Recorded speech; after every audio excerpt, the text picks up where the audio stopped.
Hello everyone, Radhe Radhe সকলকে। সবাই কেমন আছো? আশা করব খুব ভালো আছো। আজকে আমি তোমাদের সাথে যে ব্লগটা দেবো সেটা হচ্ছে আমার একটা ফুল ব্লগ, আর যেখানে আছে আমার মায়াপুর ডায়েরিজের অল ভিডিও ক্লিপস। আর আমি আজকে চলে এসেছি মায়াপুর। তোমরা কিভাবে মায়াপুর আসবে আমি তোমাদের জাস্ট ট্রেন জার্নিটা বলে দিই। যারা বাসে আসবে তাদের তো কোনো চাপ নেই, তারা ইজিলি পৌঁছে যেতে পারো একদম বাস স্ট্যান্ড নবাবহাট বর্ধমান থেকে বাস ধরে বা হোয়াট এভার যেখান থেকে বাস ধরে।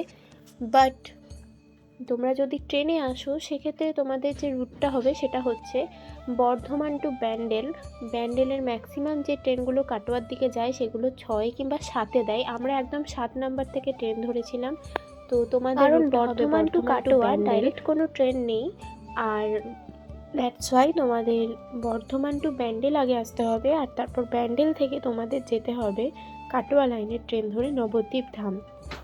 তোমরা যারা ট্রেন জার্নিতে হ্যাবিচুয়েটেড তারা Bardhaman to Bandel and Bandel to Nabadwip Dham search করলে তোমাদের কাছে যে ট্রেনগুলো আসবে তোমাদের টাইম ওয়াইজ তোমরা সেই রকম ট্রেন ধরে তোমরা অ্যাপ্রিসিয়েট টাইম করে তোমরা চলে যেও হচ্ছে মায়াপুর।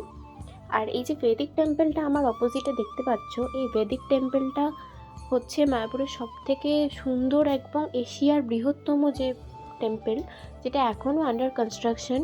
আর ইন ফিউচার মানে সমস্ত মানুষের আস্থানা হবে এই বেদিক টেম্পল। আর তোমরা যারা এখনও মায়াপুর যাওনি তাদের আমি বলবো অবশ্যই ভিজিট করবে। এই প্লেসটা খুব পিসফুল, খুব সুন্দর একটা প্লেস। সন্ধেবেলা ভজন হয় যেখানে ফোন নিয়ে যেতে দেয় না, তাই আমি পুরো ভিডিওটা ওখানে করতে পারিনি। তো দেখতে থাকো ভিডিওটা, কেমন লাগলো অবশ্যই জানিও। আর ফার্দার এনি ইনফরমেশন তোমরা আমাকে ইনস্টা ফলো করতে পারো। তো দেখতে থাকো। 100 বছর পর, ঠিক কিনা?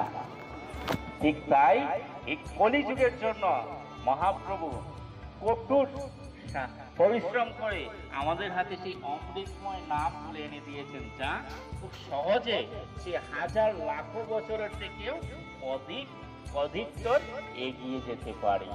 সেটাই হলো এই হরে কৃষ্ণ মহামন্ত্র। তাই তিনি বলে গিয়েছিলেন, কলিযুগের ধর্ম হয় হরির নাম সংকীর্তন, এ বিনা গতি নাই, গতি নাই, গতি নাই। সেই মহাপ্রভুর নিত্য সেবার জন্য এই মন্দিরটি নির্মাণ। আর এই মন্দিরটি হলো পৃথিবীর সর্বশ্রেষ্ঠ মন্দির। দেখবেন, আপনি যতক্ষণ এই মায়াপুরে বসবাস করবেন আপনি হৃদয়ে একটি শীতলতার আওয়াজ পাবেন। কিন্তু একবার বলুন তো, কেন এই শীতলতা? আমরা কখন প্রসন্ন হই বা নিজের শান্তি অনুভূতি হয় যদি কখনো করে কিছু প্রাপ্তি হই। এখানে কি কোনো কিছু প্রাপ্ত হয়েছে? ধন সম্পদ প্রাপ্ত হয়েছে না, বরং ধন সম্পদ হাত থেকে ব্যয় হচ্ছে, আরো হবে। শারীরিক পরিশ্রম হচ্ছে, ঠিকভাবে থাকতে পারছেন না।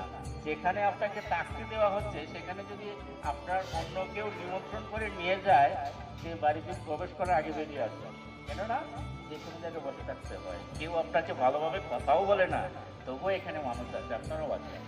একটি কারণ শীতলতা, সেই স্নিগ্ধতা এবং শান্তি, যেটা মহাপ্রভু স্বয়ং আমাকে আপনাকে দিচ্ছে।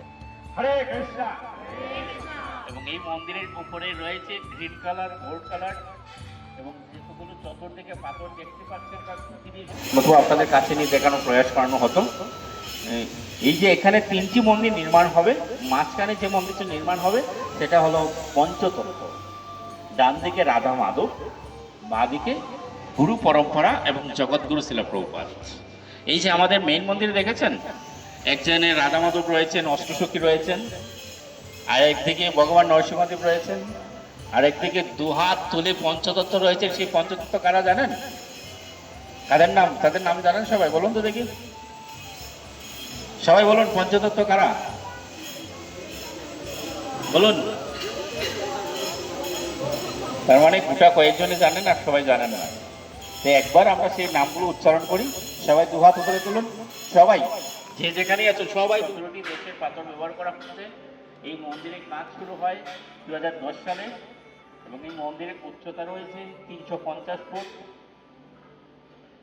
এবং এই মন্দিরটি ওপেনিং হওয়ার সম্ভব তারিখ রয়েছে 2027 মার্চ থেকে নভেম্বর, মার্চ টু নভেম্বর, এই সময়ের ভিতর ওপেনিং হবে। এবং সবাই এখানে ভগবানকে দর্শন করতে পারবেন, পুজো দিতে পারবেন। এবং এই সময়ের পূর্বেই যারা মায়াপুরে আসবে তারা যদি ইচ্ছে করে এই মন্দির নির্মাণে অংশগ্রহণ করতে পারবে। তাই মন্দির কর্তৃপক্ষ একটি নিয়ম করেছেন, যেমন আপনারা চেয়ে সেখানে দাঁড়িয়ে আছেন, এই 1 স্কোয়ার ফুট ভূমি যদি আপনি মন্দিরকে দান করবেন, আপনাকে 7,000 টাকা দিতে হবে। এবং এই টাকাটা অনেকেই রয়েছেন, কেননা এখানে আমরা ঘুরতে এসেছি, অর্থ করে সঙ্গে নিয়ে আসিনি। যদি কেউ চান আজকে আমি শুধু সংকল্প নেব, আমি ইচ্ছে করছি মন্দিরে সেই টাকাটা দেব মন্দির নির্মাণের জন্য, আপনাকে 2 বছর সময় দেওয়া হবে। সেই 2 বছর পর আস্তে আস্তে সেই অর্থটুকু প্রদান করতে পারবেন। কিংবা অনেকেই আছেন, না আমার যতটুকু ইচ্ছা হয় ততটুকু দিতে চাই, সেটাও যদি হয়ে থাকে, আপনি যেখান থেকে কুপন নিয়েছেন কিংবা তার সামনে দেখবেন আরেকটি গৃহবধূ সেবা অফিস রয়েছে, যে টেবিল থেকে আপনি কুপন নিয়েছেন সেই টেবিলে গিয়ে সেই পরিমাণ অর্থ দান করে যেতে পারেন আপনার ইচ্ছে মতন। আর যদি